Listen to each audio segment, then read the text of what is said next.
Gold, trusted gold buyers. మీరు తాకట్టు పెట్టిన బంగారాన్ని విడిపించి ఈ రోజు ఉన్న మార్కెట్ ధరకు కొనబడను. బ్రోకర్లు వస్తున్నారు ఇప్పుడు కూడా? వస్తారు సార్. ఏమంటారు? మాకు ఎగసాయం చేసేదిలే, మీరు ఏంటి చెప్తారు వెళ్ళిపోతారు అంతే కదా. ఇప్పుడు చెప్పేసి వెళ్ళిపోతారు. మళ్ళీ ఎగసాయం చేసేది ఎన్నేళ్ళు అవుతుందో వాళ్ళు ఇస్తారు, నమ్మకమే ఉంది అనే మాట. అంత దేశం పోయే ఇది బాధపడి వస్తుంది కదా, కొందరుగా వెసట్లు పడిస్తున్నారు సార్. ఇట్లా బాధలు పడి వాళ్ళు కొట్టి దెబ్బలు తిని చాలా బాధలు పడిచినారు. మొన్న మా తమ్మును వాళ్ళ వదిన పోయింది ఒక పాప, వాళ్ళు కొట్టినారంట. కోయేట్లో పోయింది, మళ్ళీ ఆ పాప రెండో దప్ప పోయింది. కొట్టినారంట, ఆఫీసులో ఉందంట ఇప్పుడు. అక్కడ కొంతమంది ఆడవాళ్ళని బంధించారు అనే వార్త ఉంది, నిజమేనంటారా? నిజమేనాడు సార్, ఏమో తెలియస్తారు నాకు అంతవరకు. నేను 18 ఏళ్ళు మారేసి నన్ను వచ్చి వీటికి కూడా పిలుచుకొని వచ్చేసినారు. మళ్ళీ పంపించేస్తాం ఎయిర్పోర్ట్కి పిలుచుకొచ్చారే, పంపించేయండి నిన్న. మళ్ళీ ఎయిర్పోర్ట్లో టికెట్ లేదని మళ్ళీ వాళ్ళు తెలివైన వాళ్ళు కదా సార్, వాళ్ళు అక్కడ వాళ్ళు మళ్ళీ వెనక్కి పిలిచిపోయి మళ్ళీ వాళ్ళ తమ్ముళ్ళకి పెళ్లి చేసి మళ్ళీ ఏరే ఇంట్లో ఇచ్చినారు. నాకు పంపించారు సార్ సమానంగా, కనీసం బయట కూడా రానేరు. వాళ్ళ ఇంట్లో అంతవరకే బందోబస్తు. సెంట్రల్ జైల్లో ఉన్నట్లు అనుకో, అంతటితో సమానమే. బయటకు వస్తే బయట మాత్రం రానేరు సార్, బయట వచ్చేదే లేదు. ఒక్క మనిషిని చూసి వాళ్ళ ఇంట్లో ఎంతవరకు మనుషులు చూడొచ్చు, అంతవరకే. బయట గేట్ వచ్చేది అన్నది.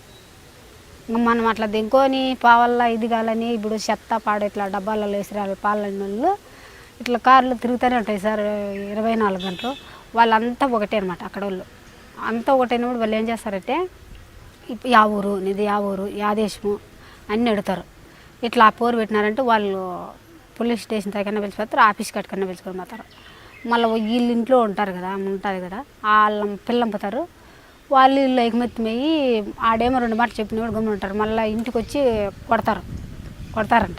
అట్లా 2-3 దెబ్బలు తిన్నారు సార్. నాకు తెలిసిన కాడ ఆడ నాకే బాధ అయిపోయింది. ఎందుకు ఈ జీవితం అనిపించింది సార్ నిజంగా. నన్ను మాత్రం కొట్టలేదు సార్. నేను 18 ఏళ్ళు నాకు మళ్ళీ భాష వచ్చా నేర్చుకుంటే. భాష రానప్పుడు చాలా ఆట ఆడిచ్చినారు సార్ నాకు. ఏం చేశారు? అయ్యో ఇంట్లోకి ఆ ఇంటికాడికి తిప్పించి వెళ్ళిపో అంటారు. నా డబ్బు 5 లక్షలు కట్టు అంటారు, 5 రిలాలు కట్టు అంటారు. ఎక్కడ తెచ్చుకోండి సార్ నేను, నీకు ఇష్టమైతే పెట్టుకో, నా 2 ఏళ్ళు తిరిగి పెట్టుకో, లేదా నేను కట్టలేను.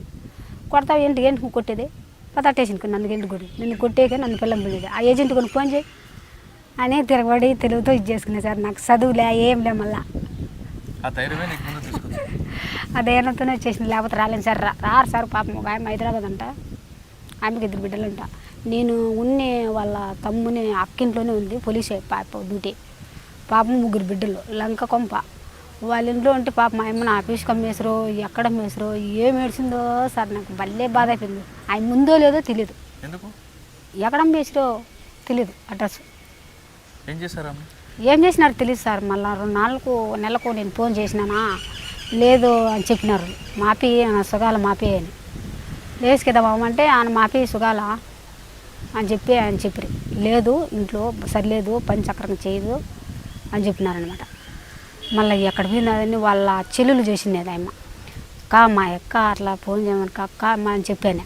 లేదమ్మా మీ ఎక్కనో లేదు, ఎక్కడ పోయిందేమో నాతో ఏడిచి చెప్పింది పాపము, ఎక్కడ పోయినో ఏమో తెలియదు. వాళ్ళ అడ్రస్ కూడా చెప్పరు సార్. మళ్ళీ అంతా చేస్తారా, అట్లా చేసేస్తారు సార్ వాళ్ళు. చాలా ఇది ఘోరం. ఇప్పుడు నీతో మాట్లాడింది వేరే మనిషితో మాట్లాడినారు.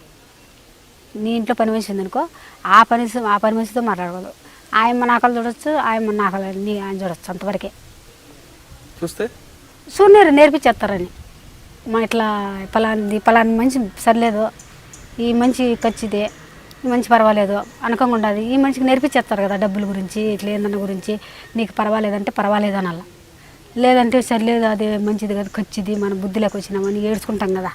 బిడ్డలు ఇడిచి పాప ఇడిచి మన సంసారం అంతా ఇడిచేసి వచ్చినాం కదా, కడుపు కానీ కారం కానీ కడుపుకుంటే మనకు అనుకుంటాం కదా.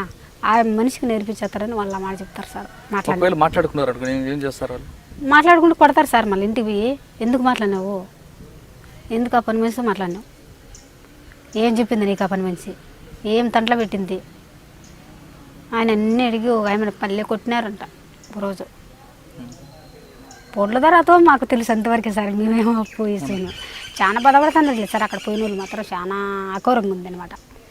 ఏమంటే మన ఇండియాలో ఇది డబ్బులే సంపాదించుకోక కరువు వచ్చింది కాబట్టి అట్లా పోతారు కాబట్టి చాలా దెబ్బతింటున్నారు, చాలా బాధలు పడుతున్నారు సార్. అక్కడ మగవాళ్ళ పరిస్థితి ఎలా ఉంటుందా? మగవాళ్ళు మాట్లాడినారు సార్. అంతా ఆడవాళ్ళ పవిత్రం అక్కడ. మగవాళ్ళు లేదన్నమాట. మగవాళ్ళతో మాట్లాడినారు ఆడవాళ్ళు, మగవాళ్ళ కల్లా సోనేరు. అది పెద్ద చెట్టు. అసలు మన ఇండియా నుంచి వెళ్తారు కదా కొంతమంది మగవాళ్ళు వస్తారు కదా, వాళ్ళ పరిస్థితి ఎలా ఉంటుంది? వాళ్ళ పరిస్థితి ఏమో తెలియదు సార్. వాళ్ళు బయట ఉంటారు, వాళ్ళు కూడా చాలా కష్టాలు పడుతున్నారు సార్. కొందరికి బాగా జరుగుతుంది అనమాట. ఎడారులు వేసేస్తారు, ఈ రేకులు వేసేసి ఎడారులు వేసేస్తారా. వాళ్ళు గొర్రెలు, ఒంట్లు, గుర్రాలు అట్లాంటివన్నీ ఉంటాయి. వాళ్ళు ఒంటికి వేసేస్తారు. వాళ్ళు సత్య సావచ్చు, బతకచ్చు. ఏమన్నా తక్కువ వస్తే ఇచ్చేసి రావచ్చు వాళ్ళు, అంతవరకే. కొందరు చూసుకునే వాళ్ళు వాళ్ళు బాగున్నారు. వెళ్ళమంటావా వద్దంటావా ఇక్కడి నుంచి? ఎక్కడండి సార్? మీ ఊరు నుండి గల్ఫ్ వెళ్ళమంటావా వద్దంటావా? వద్దంటాను సార్, నేను వద్దంటాను. 2-3 పోతాను. మొన్న చెప్తాను కదా, మా తమ్మును వాళ్ళ వదిన పోతా అంటే, పోద్దు పాప ఎందుకు పోతావు, పోయి ఫస్ట్ తూరు అగసారి పడడం. వాళ్ళ యజమానుడు చచ్చిపోయినాడు సార్, ఒక కొడుకు. ఆ పాప ఉంటుందే, ఇల్లులే ఏం లే పాపం. వాళ్ళ యజమానుడు అప్పు చేసుకొని చచ్చిపోయి గులుగుల మంది దాగి చచ్చిపోయినాడు అన్నమాట. మళ్ళీ ఎందుకు పోయింది, సంపాదించుకున్నాము, నా బిడ్డ కూడా ఉన్నాడు, ఇల్లు వాకలేదు. చాలా ఫస్ట్ అవస్థ పడినాడు. 30 మంది ఉన్నారు వాళ్ళ ఇంట్లో, అయినా అవస్థ పడింది. ఇప్పుడు మళ్ళీ పోయింది, అవస్థ పడుతుంది, ఆఫీస్లో ఉందంట.